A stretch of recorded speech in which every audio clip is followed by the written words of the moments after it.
ओम नमः शिवाय। श्री शिवाय नमस्तुभ्यं।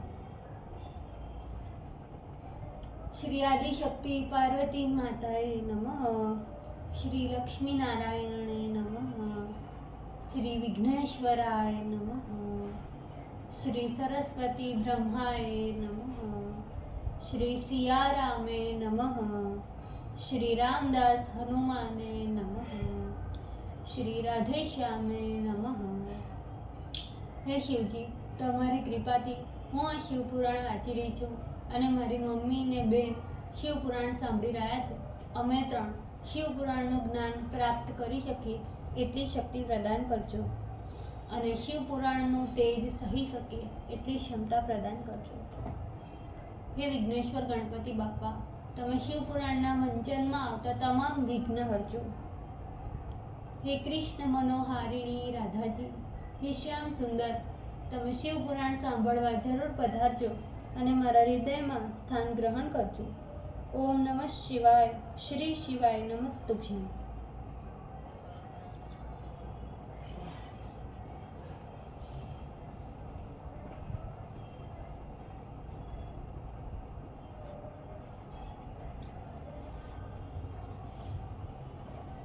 चतुर्थ संहिता सप्तदशो अध्याय, पेज नंबर 1223। ऋषियों ने कहा, हे महामते सूत, अपने भक्तों की रक्षा करने वाले महाकाल नामक ज्योतिर्लिंग के महात्म्य का पुनः वर्णन कीजिए। सूत जी बोले, हे ब्राह्मणों, अपने भक्तों की रक्षा करने वाले महाकाल नामक ज्योतिर्लिंग का भक्ति बढ़ाने वाला महात्म्य आदर से सुनो। उज्जैनी नगरी में चंद्रसेन नामक एक महान राजा हुआ। वह सर्वशास्त्रार्थ तत्वज्ञ, शिव भक्त तथा जितेंद्रिय था। उस राजा का मित्र महादेव के गुणों में प्रमुख मणिभद्र नामक गण था। वह समस्त लोकों में नमस्कार के योग्य था। किसी समय उदार बुद्धि वाले गणाध्यक्ष मणिभद्र ने प्रसन्न मुख हो राजा को बड़ी सुंदर चिंतामणि प्रदान की। वह मणि कौस्तुभ मणि के समान एवं सूर्य के समान प्रकाश करने वाली थी। उसके ध्यान से, दर्शन से तथा उसका नाम सुनने मात्र से निश्चय ही कल्याण होता था। उस मणि के प्रकाश का स्पर्श पाते ही कांसा, तांबा, रागा एवं पाषाण आदि तथा अन्य वस्तुएं भी निश्चित रूप से सुवर्ण हो जाती थी। परम शिव भक्त राजा चंद्रसेन उन चिंतामणि को गले में धारण करने से इस प्रकार शोभित होता था जिस प्रकार देवताओं के मध्य में सूर्य शोभित होता है। राजाओं में श्रेष्ठ चंद्रसेन ने गले में बंधी हुई उस मणि को देखकर पृथ्वी के समस्त राजा उसको लेने के लिए आतुर हो गए।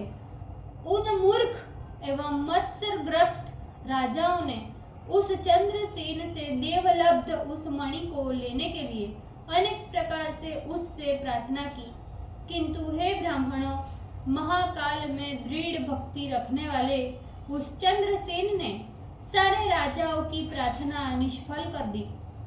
राजा चंद्रसेन ने इस प्रकार तिरस्कृत होते हुए सारे देश के राजाओं ने बड़ा क्रोध किया और अपनी चतुरगिरी सेना ले उस चंद्रसेन को युद्ध में जीतने को उद्यत हो गए। उन लोगों ने आपस में मंत्रणा की। बहुत सी सेना ले उज्जैनी नगरी को चारों तरफ से घेर लिया। अपनी नगरी को समस्त राजाओं के द्वारा घिरी देख वह राजा उन्हीं महाकालेश्वर शिव की शरण में गया और निर्विकल्प चित्त से निराहार रहकर दृढ़ निश्चय पूर्वक रात दिन महाकाल का अर्चन करने लगा। प्रसन्न हुए महाकाल ने उस राजा की रक्षा की। जिस प्रकार उपाय किया उसे हे ब्राह्मणों सुनो। उस समय कोई गोपी बालक सहित नगर में भ्रमण करती हुई महाकाल शिव के निकट पहुंची। वह गोपी विधवा थी। उसको 5 वर्ष का एक बालक था। उसी बालक को लेकर वह राजा के द्वारा की गई महाकाल शिव की पूजा आदर पूर्वक देखने लगी।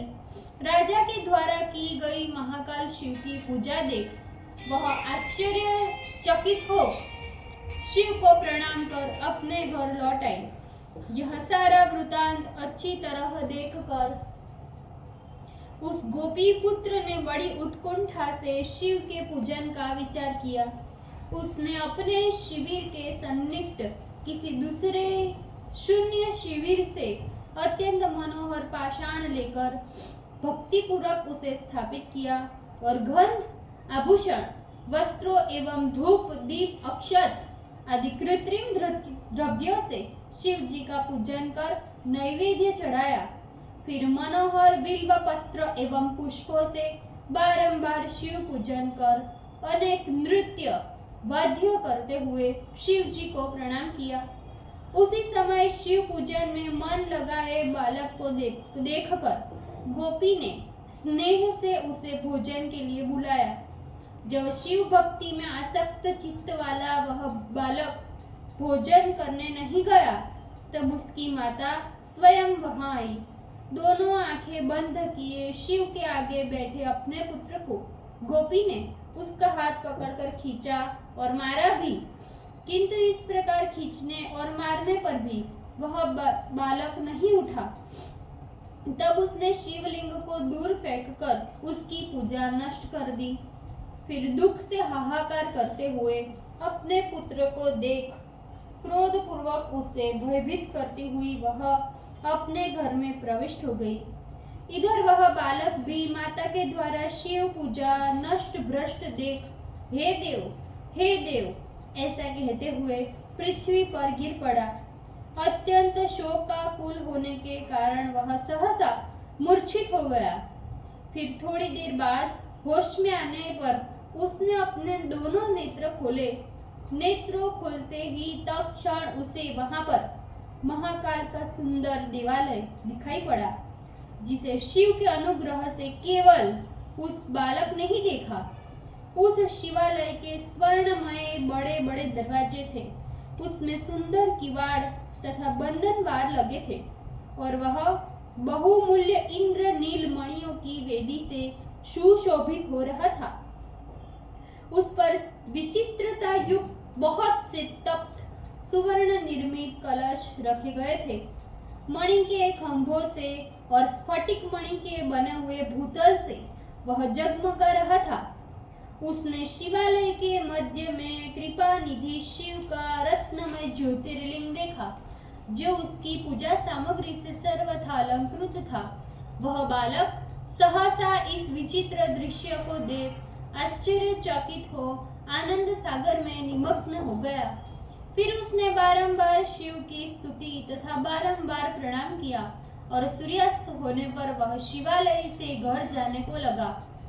वहां जाकर उसने अपने शिविर को इंद्रनगर के समान प्रतप्त सुवर्ण से बना हुआ विचित्रता से युक्त उज्जवल वर्ण का देखा। वह सायंकाल के समय प्रसन्न हो मणियों एवं सुवर्णों से खचित सर्व शोभाढ्य अपने घर में प्रवेश किया। अलंकार से जगमगाती हुई साक्षात सुरांगनाओं के समान अपनी माता को सोती देखा। आनंद से परिपूर्ण हो बालक ने पार्वती के अनुग्रह भूत अपनी माता को वेग से उठाया।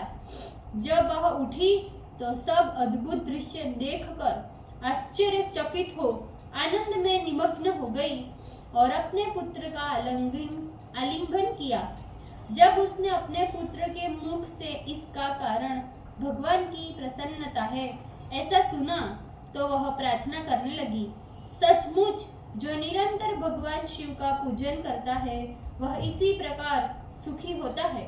राजा ने नियम समाप्त होने के बाद रात्रि में वहां सहसा जाकर गोपी का पुत्र के शिव को प्रसन्न करने वाले प्रभाव को देखा।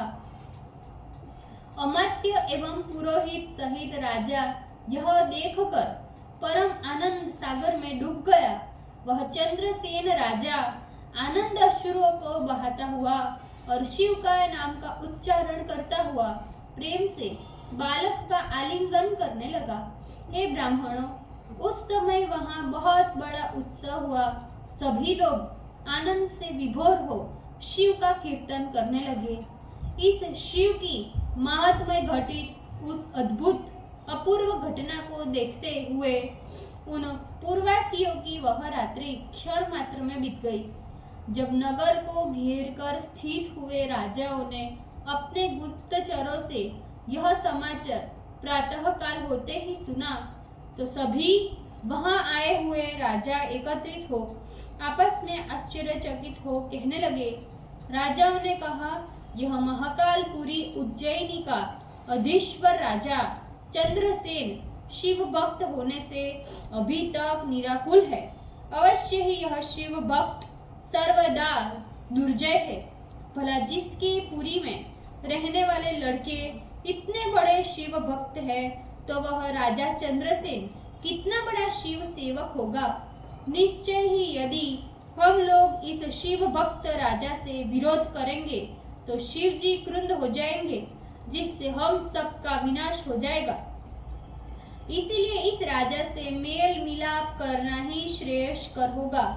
ऐसा करने से शिव जी हम लोगों पर कृपा करेंगे।